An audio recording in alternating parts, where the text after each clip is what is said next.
சோத்ரா aunty, எப்படி aunty இருக்கீங்க? சோத்திரம்ப்பா, ரொம்ப நல்லா இருக்கேன்ப்பா. Okay aunty. நான் ரொம்ப நாளா ஒரு டவுட் ஆண்டி, உங்கள்கிட்ட கேட்டுக்கிட்டே இருக்கேன். இந்த பைபிள் குவிஸ்லாம் நீங்க கலந்துக்கிறீங்களா ஆண்டி? சர்ச்சில் நடக்கிற பைபிள் குவிஸ்ல கலந்துக்கிறேன்ப்பா. எஸ்எஸ்சி ஆனுவல் குவிஸ்லையும் கடந்த 8 வருடமா தொடர்ச்சியா கலந்துட்டு இருக்கேன்ப்பா. Super aunty. ஏதாவது பிரைஸ் ஏதாவது வின் பண்ணியிருக்கீங்களா ஆண்டி? பிரைஸ் வாங்கியிருக்கேன்ப்பா தம்பி. கடந்த 7 வருஷமா ஃபர்ஸ்ட் பிரைஸ் வாங்கியிருக்கேன். சூப்பர் ஆண்டி, வேற லெவல் ஆண்டி. ஆக்சுவலி இந்த குவிஸ் வந்துட்டு திருச்சியில மட்டும் தான் நடக்குதா இல்ல மற்ற இடத்துலயும் நடக்குதா ஆண்டி? இதெல்லாம் இல்லப்பா, ஆன்லைன் மூலமா நடக்கிறதுனால உலகம் முழுவதுமே ஒரே நேரத்துல நடக்குதுப்பா. Super aunty. ஆனா வந்துட்டு இந்த ஆன்லைன்ல எழுதுறதுக்கும் நேர்ல எழுதுறதுக்கும் கஷ்டமா இல்லையா ஆண்டி?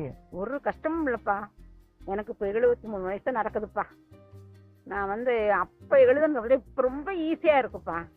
நீங்களாம் சின்ன பிள்ளைங்க, என்ன விட வயசுல குறைஞ்சவங்க, வாலிப பிள்ளைங்க இத்தனை பேர் இருக்கீங்க.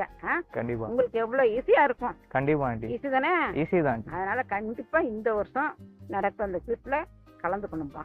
கண்டிப்பா ஆண்டி, ஷுவரா நான் வந்து கலந்துக்கிறேன்.